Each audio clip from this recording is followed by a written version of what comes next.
Esa era la pregunta que no dejaba de dar vueltas en la mente de Hank Yardley mientras permanecía de pie sobre el polvoriento andén de la pequeña estación de Pioche, Nevada. El viento del desierto levantaba arena alrededor de sus botas, mientras el sol caía con fuerza sobre el pueblo minero. Pioche no era más que un pequeño asentamiento perdido en el oeste, un salón, una iglesia, unas cuantas casas de madera y una estación donde los trenes casi nunca llegaban a tiempo. Pero aquel día era diferente. Aquel día, Hank esperaba a la mujer que cambiaría su vida. Durante meses había intercambiado cartas con la señorita Eleanor Hayes, una joven de Boston que había respondido a su anuncio matrimonial. Su letra era elegante. Sus palabras, delicadas. En cada carta hablaba de los libros que amaba, de la costura, de las tormentas eléctricas que siempre le habían dado miedo y del enorme deseo que tenía de comenzar una nueva vida lejos del pasado. Hank, por su parte, lo escribía sobre el rancho, las interminables jornadas arreando ganado, los amaneceres sobre las montañas y el silencio que lo esperaba cada noche al regresar a una casa demasiado grande para un solo hombre. Con el paso del tiempo, aquellas cartas dejaron de ser simples palabras. Se convirtieron en esperanza.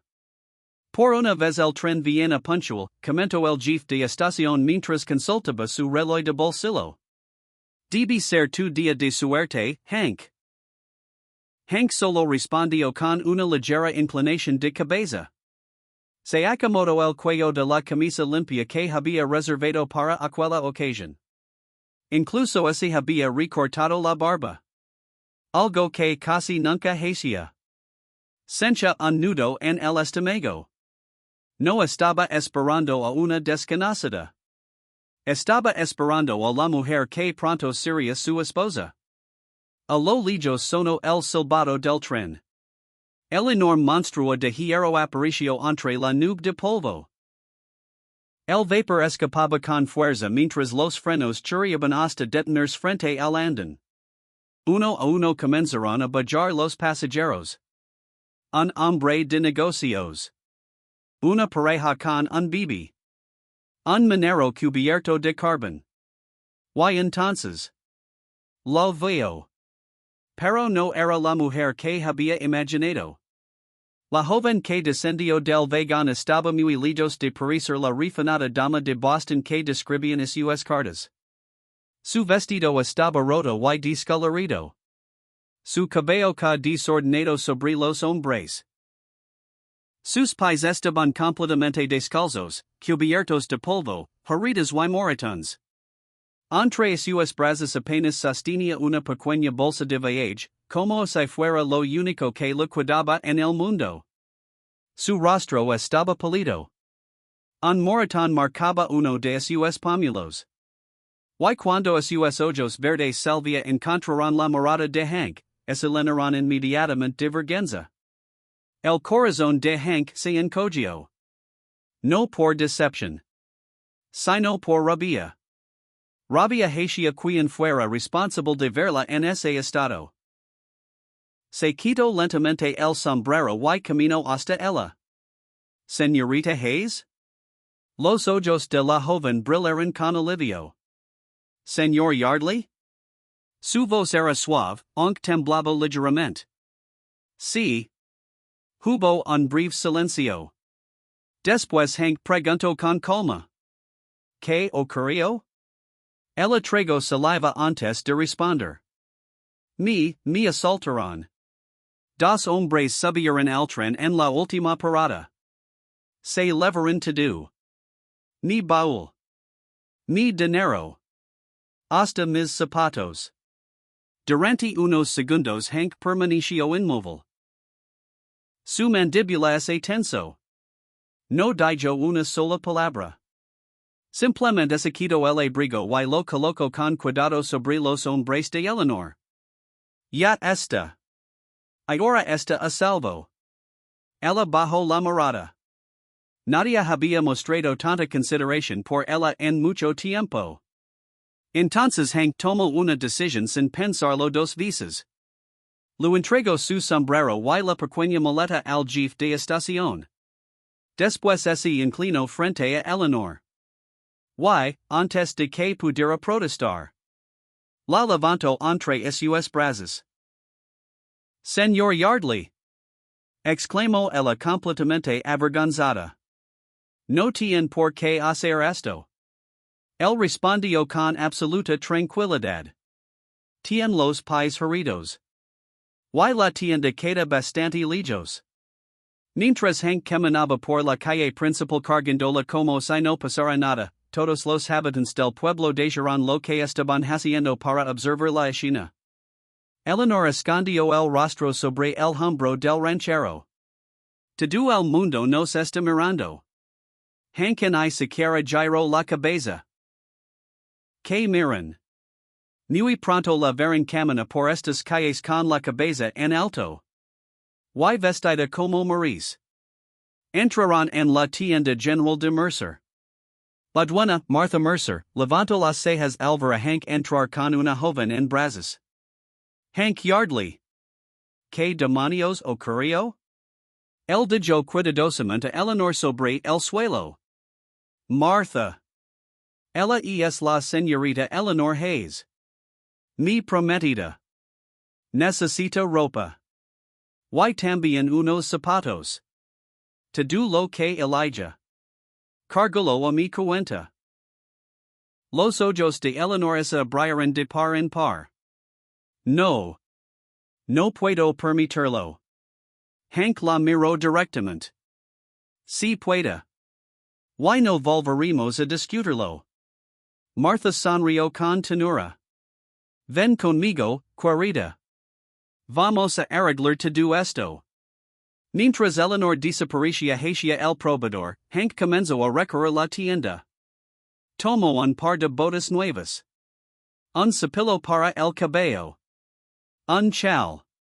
Unos guantes. Tela para confeccionar vestidos. Y hasta algunos listines de colores. No sabía mucho sobre esas cosas. Pero tenía la sensación de que Eleanor merecía un poco de belleza después de todo lo que había sufrido. Casi una hora después, Martha volvió a salir. ¿Estás listo, Hank? Entonces Eleanor apareció. Y, por un instante. A Hank se lo escapó el aire. Llevaba un sencillo vestido de algodón que parecía hecho especialmente para ella. Su cabello estaba limpio, peinado y recogido con delicadeza. Las heridas seguían allí. Pero ya no veía a una víctima. Veía a la mujer que había conocido a través de aquellas cartas. Una mujer fuerte. Digna. Valiente. Eleanor bajó la mirada. ¿Cree que estoy presentable? Hank tardó unos segundos en encontrar la voz. Mucho más que eso. Se ve realmente hermosa, señorita Hayes. Los ojos de Eleanor se humedecieron. No recordaba la última vez que alguien la había mirado con tanta sinceridad. Hank pagó todo sin dudar. Después cargó las bolsas y la ayudó a subir al carro. Cuando ambos estuvieron sentados, tomó las riendas. ¿Tien hambre? Ella negó suavemente. Estoy más cansada que hambrienta. Si no lo molesta. Me gustaría conocer el lugar donde voy a vivir. Hank hizo avanzar a los caballos. El rancho está a una hora de aquí. Llegaremos antes del atardecer. El carro avanzó lentamente por el inmenso desierto de Nevada. Durante varios minutos ninguno de los dos habló. Solo se escuchaba el crujido de las ruedas y el trot constante de los caballos. Finalmente Eleanor rompió el silencio. Señor Yardley. Si después de todo lo ocurrido dice cancelar nuestro acuerdo. Lo comprenderá. Hank volvió la vista hacia ella. No veo el vestido roto que había dejado atrás. Ni el moretón en su rostro. Ni la suciedad del viaje. Solo vio la fortaleza escondida detrás de aquellos ojos verdes. Y respondió con una serenidad absoluta. No, señorita Hayes. No pienso cancelar absolutamente nada. Mientras el sol comenzaba a ocultarse detrás de las montañas, los primeros edificios del Double Y Ranch aparecieron en el horizonte. Hank sonrió apenas. Señorita Hayes. Bienvenida a casa. El carro avanzó lentamente por el sendero de tierra hasta detenerse frente a la casa principal del Double Y Ranch. El sol ya se ocultaba detrás de las colinas, teniendo el cielo de tonos dorados y anaranjados. Eleanor observó el lugar con atención. La casa era sólida, construida con gruesos tablones de madera y una gran chimenea de piedra de la que salía una fina columna de humo. Detrás se extendían los corrales, los establos y los amplios pastizales donde el ganado descansaba después de un largo día. No era una mansión como las que había visto en Boston. Pero transmitía algo mucho más importante. Seguridad. Hogar. Esperanza. Hank detuvo a los caballos y descendió del carro. Luego caminó hasta el lado donde estaba Eleanor y le tendió la mano. Ella dudó apenas un instante antes de aceptarla. Sus nuevas botas de cuero tocaron el suelo por primera vez. Ya no sentía las piedras clavándose en sus pies. Solo aquella extraña sensación de que, quizá, su vida realmente estaba comenzando de nuevo. En ese momento, un joven moreno salió del establo mientras se limpiaba las manos con el pantalón. Buenas tardes, señor Yardley. Buenas tardes, Miguel, respondió Hank. Quiero presentarte a la señorita Eleanor Hayes. Miguel inclinó respetuosamente la cabeza. Es un placer conocerla, señorita. Bienvenida al rancho. Eleanor sonrió con timidez. Muchas gracias. Hank tomó las bolsas con las compras y abrió la puerta principal. Pase. Esta también será su casa. Ella cruzó lentamente el umbral. El interior era sencillo, pero acogedor. Había un pequeño salón con una estufa de hierro, una cocina limpia, muebles de madera bien cuidados y varias colchas talladas a mano que daban calidez al ambiente. No había lujos. Solo el resultado de muchos años de trabajo honrado. Hank señaló el pasillo. Su habitación está por aquí. La condujo hasta una puerta al final del corredor. Al abrirla apareció una habitación iluminada por la suave luz del atardecer. Había una cama perfectamente tendida, una comoda de madera, una pequeña mesa junto a la ventana y una palangana con agua limpia. Todo estaba impecable. No es gran cosa, dijo Hank mientras se rascaba la nuca con cierta incomodidad. Pero es todo lo posible para que estuviera cómoda. Eleanor recorrió la habitación con la mirada. Nunca habría imaginado encontrar tanta consideración en un hombre al que apenas conoce. Es preciosa. Hank sonrió discretamente. Aquellas palabras parecían aliviar la inseguridad que llevaba sintiendo durante todo el día. La dejaré instalarse. Esta noche la cena será sencilla. Frijoles, pan de maíz y café. Eleanor dio un pequeño paso hacia él. Me gustaría ayudar. Hank negó con la cabeza. Hoy ha pasado por demasiado. Descanse. Mañana tendrá tiempo de conocer la cocina. Ella aceptó con una leve sonrisa. Gracias. Hank. Era la primera vez que pronunciaba su nombre sin añadir señor. Él respondió con una expresión cálida antes de salir y cerrar la puerta con suavidad. Más tarde, cuando el cielo se cubrió de estrellas, ambos coincidieron en el porche. Cada uno ocupó una mecedora de madera. Durante unos minutos permanecieron en silencio. El viento del desierto soplaba suavemente entre los arbustos de salvia. Eleanor contempló el inmenso horizonte. Aquí todo parece tan tranquilo. Hank miró hacia la oscuridad.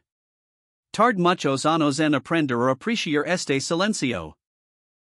Cuando uno vive solo. A veces el silencio puede ser el ruido más fuerte de todos.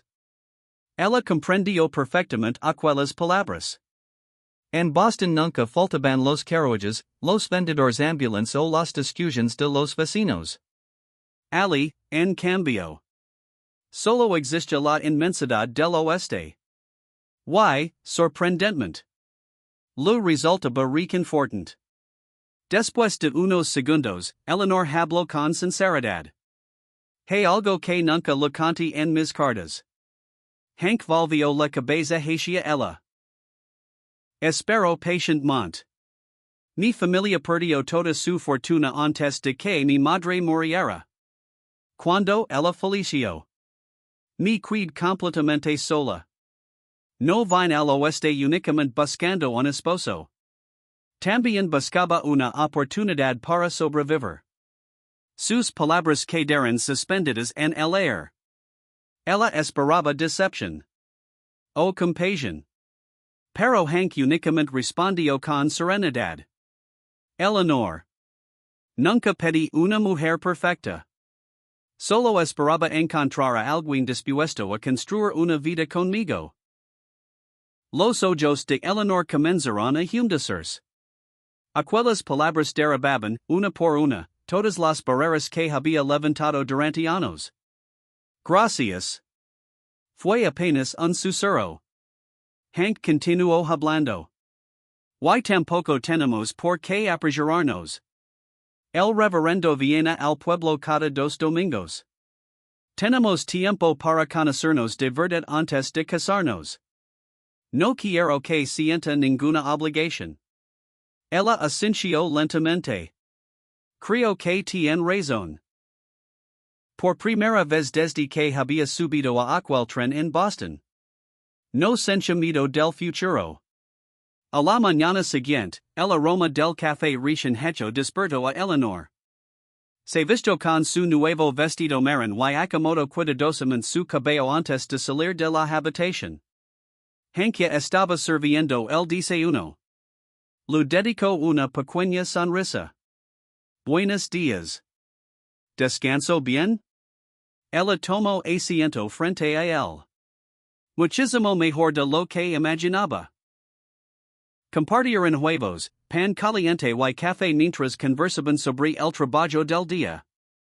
Debo revisar la cerca del lado norte, explicó Hank. El viento la donó hace unos días. Regresar antes del mediodía. Eleanor asintió. Mientras tanto conocer mejor la casa. Quizá pueda ordenar algunas cosas. Como gust. Después de despedirse, Hank montó su caballo y desapareció entre los pastizales.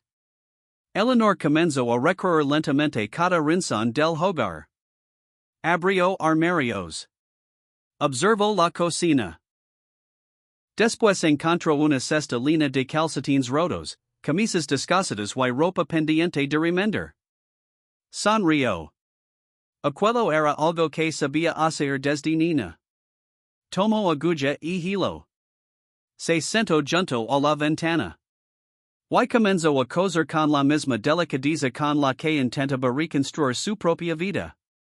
Varias horas más tarde, la puerta principal se abrió. Una mujer mayor, de cabello gris y expresión firme, entró cargando una cesta de ropa. Observó a Eleanor de arriba abajo. Así que usted debe de ser la futura señora del rancho. Eleanor dejó la costura y se puso de pie.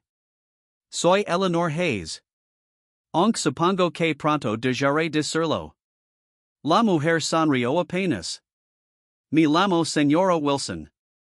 Vengo 3 veces por semana para ayudar con la casa. He oído muchas historias sobre su legada. Eleanor bajó la mirada con algo de vergüenza. Imagino que todo el pueblo habla de hielo.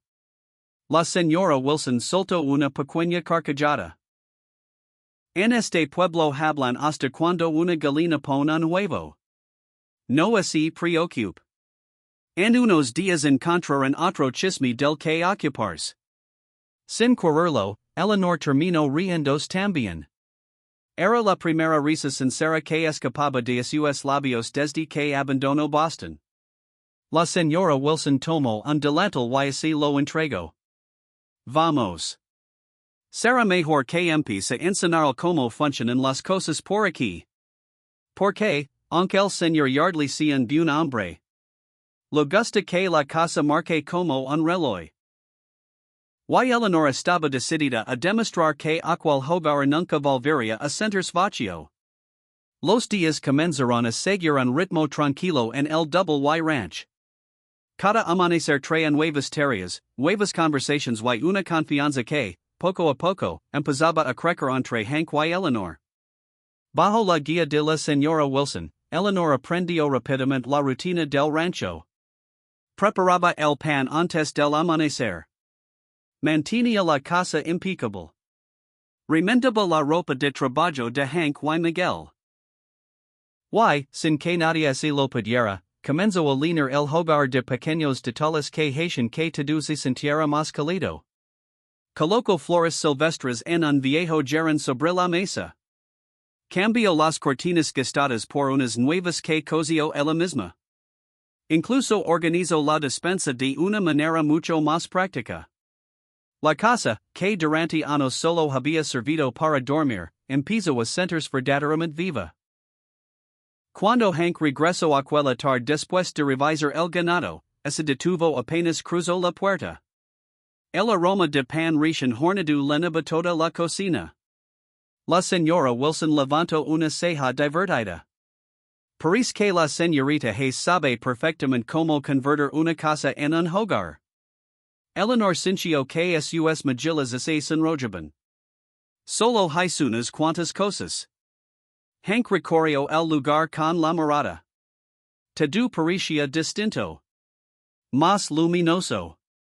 Más acogedor. Y, por primera vez en mucho tiempo, deseo regresar temprano al rancho. Después de la cena, la señora Wilson se despidió y volvió al pueblo. Solo quedaron Hank y Eleanor sentados frente a la mesa, terminando sus tazas de café. Durante unos instantes ninguno habló. Finalmente, Hank rompió el silencio. Ha trabajado demasiado hoy. Eleanor sonrió con modestia. Solo quería ser útil. Hank negó lentamente con la cabeza. Ya lo es. Mucho más de lo que imagina. Aquellas palabras la sorprendieron. Ningún hombre la había hablado nunca con tanto respeto. Sin exigir nada. Sin esperar nada a cambio. Simplemente reconociendo su esfuerzo. Aquella sensación era completamente nueva para ella. Y esa misma noche, mientras observaban el cielo desde el porche, Eleanor reunió el valor para hacer una pregunta que llevaba días guardando. Hank. Él giró lentamente la cabeza. Sí. Ella respiró hondo. ¿Cree que encontraron a los hombres que me atacaron? La expresión de Hank cambió de inmediato. Su mandíbula volvió a tensarse. El sheriff cree que pertenecen a una banda que lleva tiempo robando a los viajeros. Si siguen en Nevada. No tardarán en dar con ellos. Eleanor bajó la mirada. Sus manos comenzaron a temblar levemente. Uno de ellos me golpeó. ¿Por qué intentan Peter que se llevara el relicario de mi madre? Las manos de Hank se cerraron con fuerza sobre el apoyabrazos de la mecedora. Sentía hervir la sangre. No soportaba imaginar el miedo que aquella mujer había vivido completamente sola. Permaneció unos segundos en silencio antes de hablar. Espero que los atrapen. Y cuando eso ocurra, responderán por lo que hicieron. El viento sopló suavemente entre los dos. Después Hank la miró directamente a los ojos.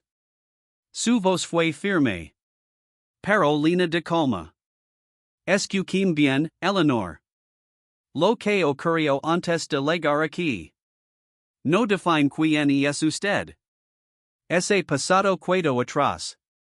Desde hoy. Tien una nueva oportunidad. El sintió que un peso inmenso abandonaba lentamente su corazón. Por primera vez en muchos años. Comenzó a creer que tal vez tenía razón. Una semana después, llegó el domingo. Era un día cálido y despejado. Hank preparó el carro temprano para llevar a Eleanor al pueblo. Ella vestía un sencillo vestido azul que había confeccionado con la tela comprada por Hank en la tienda de Martha Mercer. Cuando descendieron frente a la iglesia, muchas miradas curiosas se volvieron hacia ellos. Los rumores sobre la misteriosa novia legada descalza seguían recorriendo Pioche. Algunas mujeres cuchicheaban entre ellas. Otros simplemente observaban en silencio. Pero Hank jamás se apartó del lado de Eleanor. Entraron juntos en la iglesia. Y permanecieron juntos durante todo el servicio. Aquello le dio una seguridad que no esperaba sentir. Al terminar la misa, fueron invitados a almorzar con la familia Patterson. La conversación transcurrió entre historias del Este, preguntas sobre Boston y anécdotas de la vida en el rancho. Eleanor respondió siempre con educación y serenidad. Nunca perdió la compostura. Aunque notaba las miradas curiosas. Aunque escuchaba algunos murmullos. Mantuvo la cabeza en alto. Tal como Hank esperaba que hiciera. Cuando regresaban al rancho esa tarde, el cielo comenzaba a tenerse de rosa y naranja. El camino transcurrió en un agradable silencio. Ya no era un silencio incómodo. Era el silencio de dos personas que empezaban a conocerse de verdad. Al llegar al Porsche, ambos se cenaron como ya era costumbre.